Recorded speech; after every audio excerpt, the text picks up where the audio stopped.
Professor Oreste Benatti, é um prazer tê-lo aqui conosco nesse momento e queremos que o senhor nos conte como o senhor, a sua origem, de onde o senhor veio, a sua família e até chegar à sua escolha, a área de odontologia. Pois não.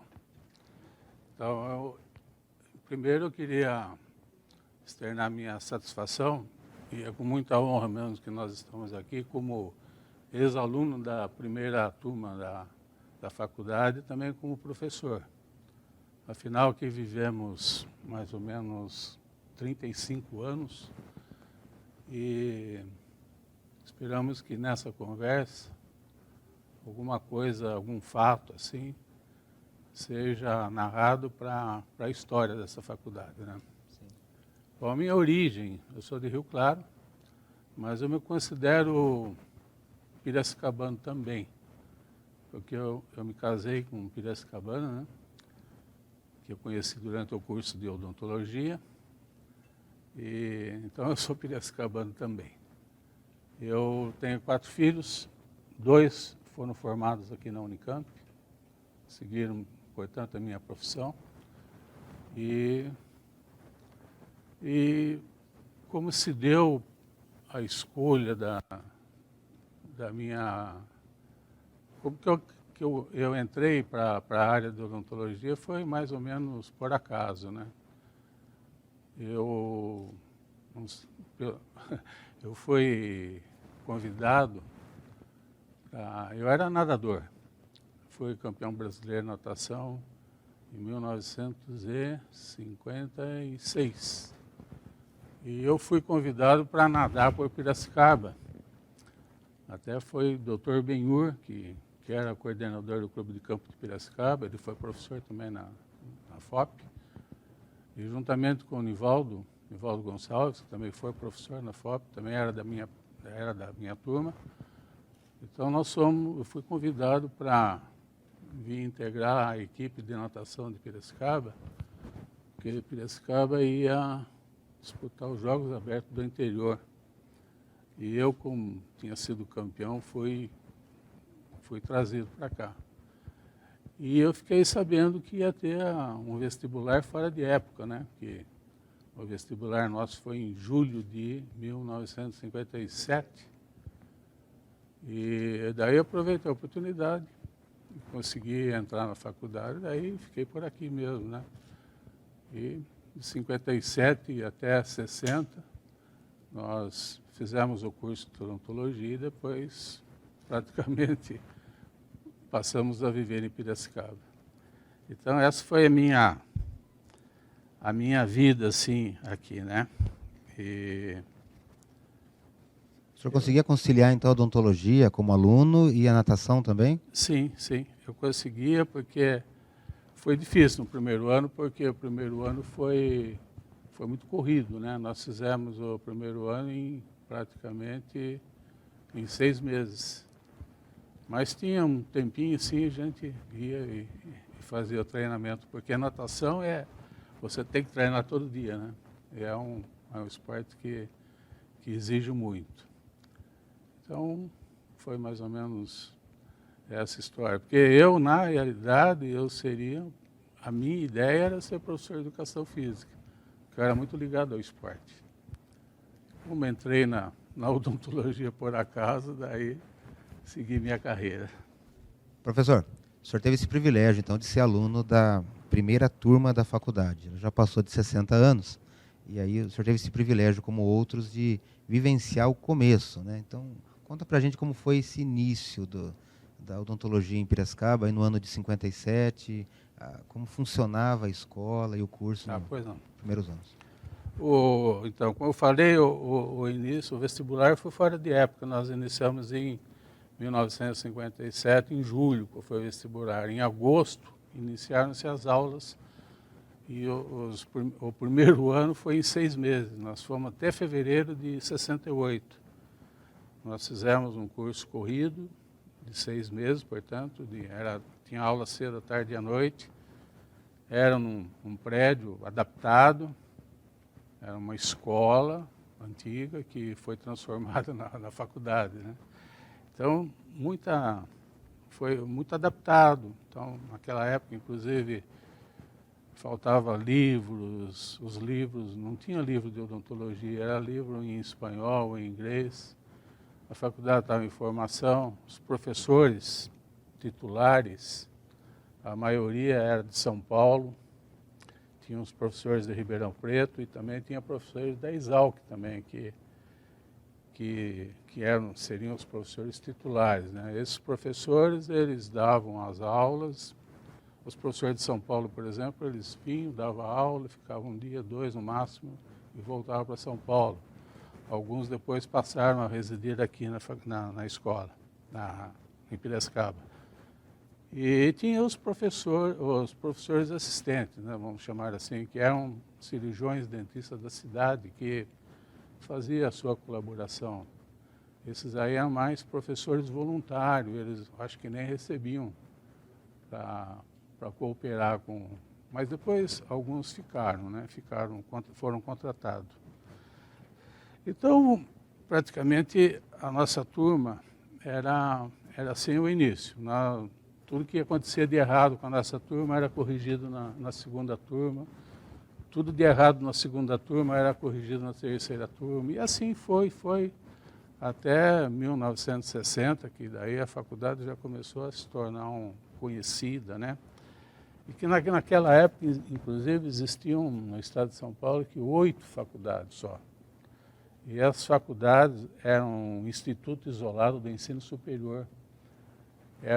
Que o governo queria que fossem faculdades modelo, né? As faculdades tinham todo o apoio do governo, mas depois houve uma reforma e as faculdades foram encampadas pelas universidades, né? Então a FOP foi encampada pela Unicamp, a faculdade de Araraquara pela Unesp, Bauru foi encampado pela USP, acho que Araçatuba era Unesp também. Então houve uma reformulação desse sistema, né? Então essas faculdades passaram a pertencer a um campus, né? E depois a faculdade era muito, assim, a nossa faculdade, vamos chamar de prédio velho, lá era tudo adaptado. Então, só para ter uma ideia, a primeira clínica da faculdade, ela tinha 12 equipos. E a sorte é que a nossa turma era pequena, era 24 alunos. Tinha 12 equipes. Trabalhava turma A num período, turma B no outro período. Era uma salinha pequena, tudo aglomerado. Depois foi readaptando, foram criando mais clínica, daí vai fazendo mais laboratório. Então, esse começo foi meio difícil, porque precisava adaptar em todos os sentidos. A adaptação das salas, dos laboratórios. Então, foi muito difícil esse começo. Então, praticamente, nossa turma foi um pouquinho deficiente nesse aspecto, mas, felizmente, todos saíram cirurgião dentista e venceram na vida, né? O senhor fala do primeiro diretor, o instalador, professor Carlos Liberali? Do professor Liberali, ele foi o primeiro diretor da faculdade, né? Ele era, nossa, uma pessoa dedicada, inteligente. Então, ele transformou praticamente a faculdade numa das principais faculdades do país, né? E ele teve a capacidade de trazer os melhores professores de São Paulo, pegou alguns professores aqui da Exalc também, que eram os melhores professores, né? E esses professores foram formando os assistentes, que depois tornaram também alguns professores titulares. E uma das características do professor Liberali é que ele, além de ele fazer toda a adaptação do prédio, criar laboratório, tudo, ele criou a parte administrativa da faculdade, né? Porque não é uma faculdade, ela tem que ter a parte administrativa, tem que ter o seu escriturário para ter a vida escolar de cada aluno, tem que ter o seu secretário, tem que ter o departamento de compras, né? Contabilidade. Então, essa parte ele fez muito bem. Criou-se biblioteca, enfim, a faculdade, apesar de tudo isso, ela funcionou bem, mas a maior capacidade dele foi que ele investiu nos ex-alunos. Então, todos os professores que vieram depois, os que foram contratados depois, eram ex-alunos, e que praticamente comandaram depois da faculdade a partir de 1960, daí que, inclusive da minha turma, ficaram, acho que nós éramos em 24, ficaram 8 foram convidados a ficar na faculdade, né? Depois, o professor Liberali deixou a faculdade, daí quem comandou a faculdade foram os pratas da casa, né? Como o professor Merzel, o professor Plínio, que foi o primeiro, né? O professor Merzel, depois vieram os meus alunos, que foram meus alunos, o professor Biral, o professor Valdrigue. Então, a faculdade depois foi para o prédio novo, então daí que ela se expandiu, né? Porque foi tudo muito bem pensado, um prédio maravilhoso, né? E a faculdade hoje se transformou numa das principais faculdades de odontologia do país, né? E aqui também eu queria fazer uma referência que não sei se muitos conheceram, eu achava ele muito eficiente, que foi o professor o secretário do professor Liberali, porque o professor Liberali não ficava em Piracicaba, ele ficava 2, 3 dias aqui, e quem comandava tudo era o Lauro Natali, que ele também carregou bastante nas costas aqui a faculdade.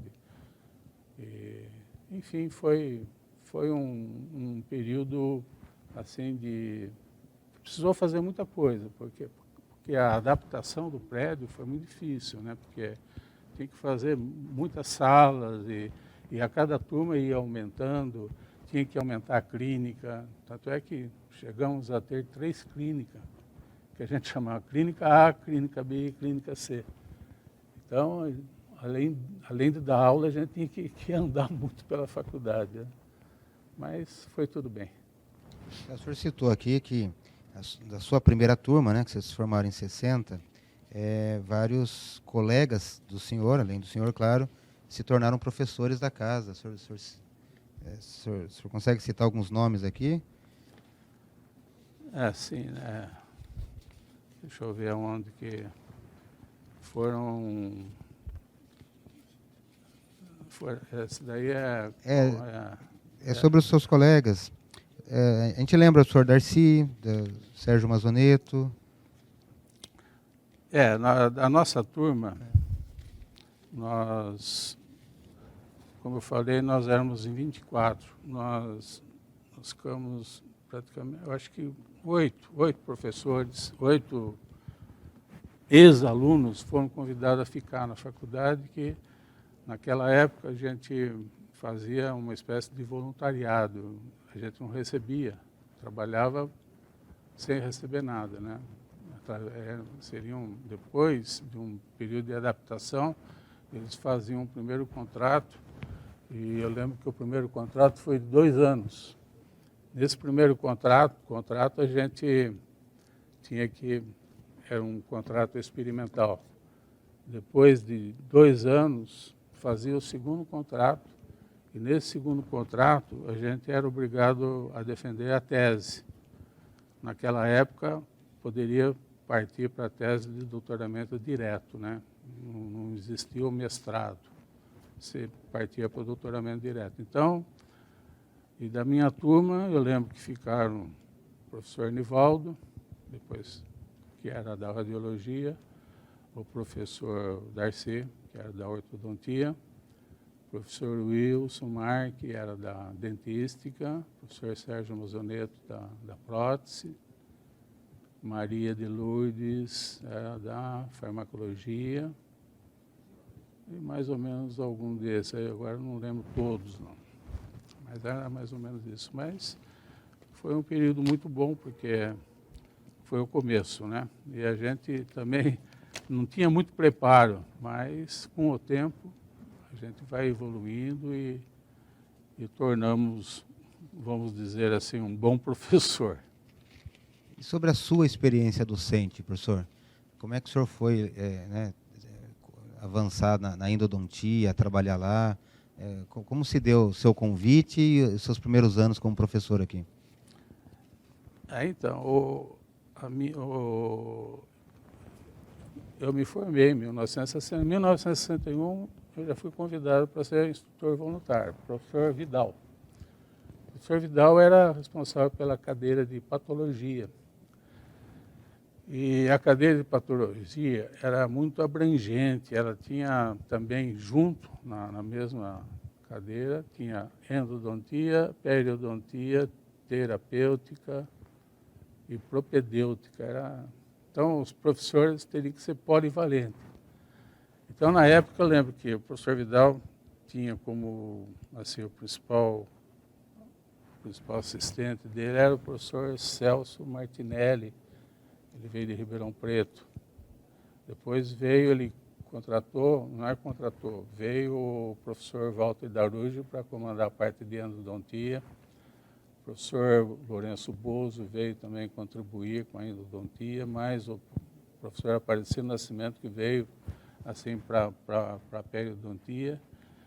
E tinha a parte de terapêutica, que ninguém queria dar aula disso. Daí eu comecei a dar aula de terapêutica, que era a parte de medicamento. Aí, então, eu comecei a dar aula de terapêutica e que era uma coisa que, quando eu me formei, eu tinha muita dificuldade, e eu acho que todos tiveram essa dificuldade, porque nós não tínhamos aula sobre medicamentos. E essa parte daí eu dei aula dessa parte até 1967. Então eu não queria que os alunos tivessem a mesma dificuldade que eu tive. Então, muitos dos alunos não sabiam fazer uma receita, por exemplo, de um antibiótico, de um analgésico, porque simplesmente nós não tivemos essa parte. Então, eu comecei a trabalhar nesse sentido. E quando eu dava aula, eu começava a dar também os nomes comerciais dos medicamentos que ele podia aplicar na odontologia. Tanto é que daí eu escrevi o meu primeiro livro sobre medicamentos que podiam ser aplicados na odontologia, né? E era muito difícil dar essas aulas porque nós não tínhamos livro sobre essa parte. Era a parte muito pouco explorada na odontologia. E eu tive a felicidade de um dia conhecer um médico que eu comentava com ele, falava, puxa vida, eu dou aula de terapêutica, de medicamentos, e eu nunca recebi um propagandista no meu consultório. Porque os propagandistas, eles vão nos médicos, eles levam seus prospectos, levam suas amostras grátis, e eles ficam conhecendo toda a parte de medicamento. Na odontologia não tem isso, então praticamente a gente, por não receber o propagandista, a gente ficava alheio a essa parte. Então, daí eu lembro que ele me deu um livro que tinha o nome dos laboratórios, de todos os laboratórios e todos os medicamentos que cada laboratório produzia. Então, daí eu comecei a tirar os principais analgésicos, os principais antibióticos, os principais anti-inflamatórios. E ao final das aulas eu dava uma relação, né, de nomes comerciais, porque, infelizmente, como eu falei, até hoje eu acho que eu tenho meus filhos que são dentistas também, e eles comentam comigo, tem muitos dentistas que não sabem receitar. E alguns pecam pelo excesso, outros simplesmente não sabem, né? Eu já vi dentista receitando antibiótico para dor. Então, essa parte, infelizmente, ficou muito... Era deficiente. Eu não vou dizer que eu fui supra-sumo, mas eu consegui melhorar um pouquinho essa parte, escrevendo esse livro, né? Que foi sucesso na época, porque daí eu passei a receber muitos convites para dar curso, dar palestra, porque realmente era falha essa parte. Depois, a parte de terapêutica, ela passou para farmacologia, onde que daí então ficou no lugar certo, né? Foi daí que eu caí para a endodontia e fiquei o responsável pela endodontia, porque daí o Walter Daruge também faleceu e ficou sem ninguém para a endodontia. Então, eu que comecei a comandar a endodontia, juntamente com o professor Abi e o professor Joelis. Nós éramos 3, e com aula no 2º, 3º e 4º ano, tinha laboratório, tinha clínica, tinha aula teórica, era muito difícil. Daí, então, o que aconteceu? Nós começamos a sentir um peso muito grande, porque daí nós precisamos pedir apoio para outros professores em tempo integral, porque era muito sobrecarga, principalmente para mim, porque eu era em tempo parcial e eu tinha que comandar tudo isso daí. Estava em construção também o prédio novo, eu tinha que ter reunião com o engenheiro, eu tinha que responder ofícios, eu tinha que preparar a aula. Então, foi uma parte muito difícil para mim, que felizmente depois veio o professor Valdrigue dar um apoio muito grande, e veio o professor Biral também, os dois em tempo integral, né? E eles ajudaram muito nessa parte daí. E daí, na patologia, voltando à patologia, quando nós estávamos lá em 6 professores, nós tínhamos uma produção muito grande de trabalho. E o professor Liberale, ele tinha esse mérito, ele exigia que cada professor fazia um relatório ao final do ano de todas as suas atividades.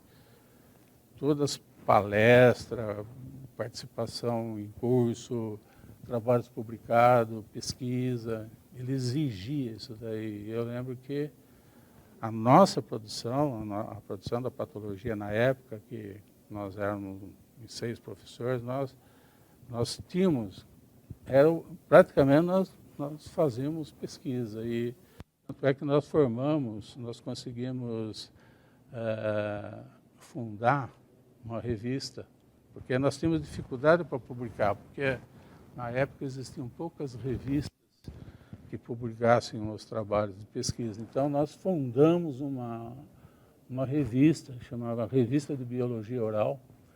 Esta revista era custeada por nós mesmos, não tinha apoio de ninguém. Todo ano, nós nos cotizávamos, a gente dava uma parte da nossa verba lá que a gente já estava recebendo, e a gente publicava o nosso trabalho nessa revista.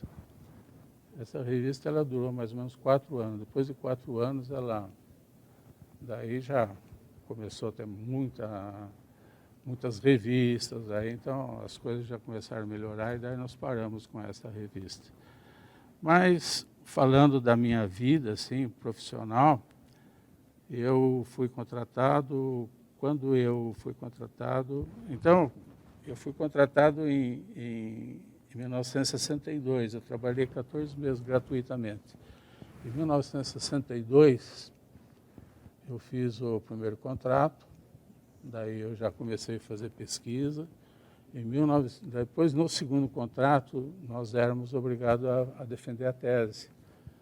Tinha que fazer a tese, o doutoramento na época. Quem não fizesse, praticamente, ele não renovava o contrato.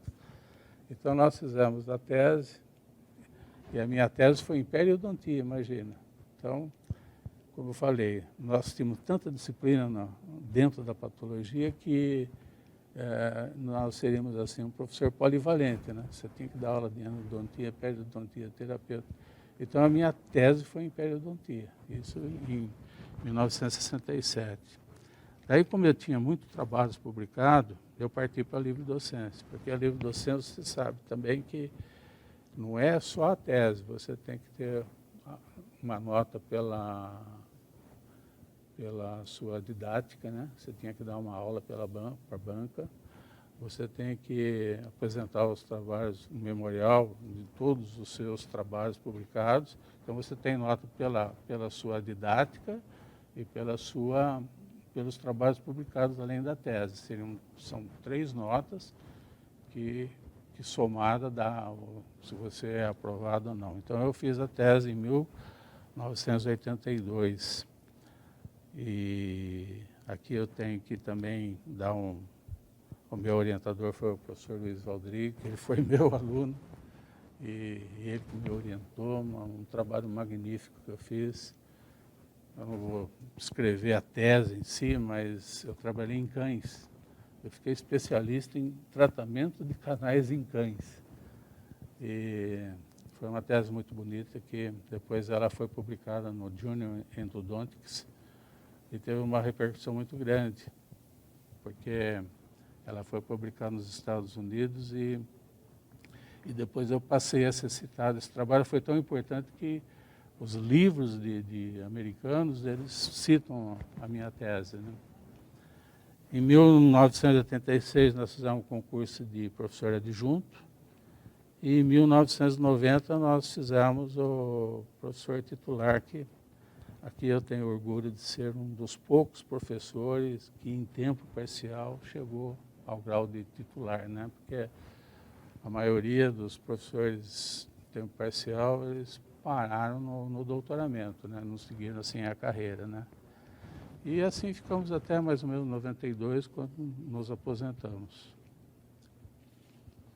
Mais ou menos isso daí. Parabéns, professor, pela sua carreira aí tão produtiva, viu? Foi. O que o senhor pode dizer, professor, sobre a faculdade? Hoje o senhor sabe a repercussão, o senhor mesmo cita aqui a importância dela hoje. O que a FOP Unicamp representa para o senhor? Ela representa muito, né? Porque aqui eu comecei minha vida e eu fiz muitas pesquisas, e essas pesquisas assim, abriu a porta para o sucesso para mim, porque eu posso dizer que eu fui muito conhecido. Eu fui muito mais reconhecido aqui do que na minha cidade, né? Porque eu também tinha um consultório em Rio Claro, mas eu nunca usei meu título de professor da faculdade para angariar cliente, né? Mas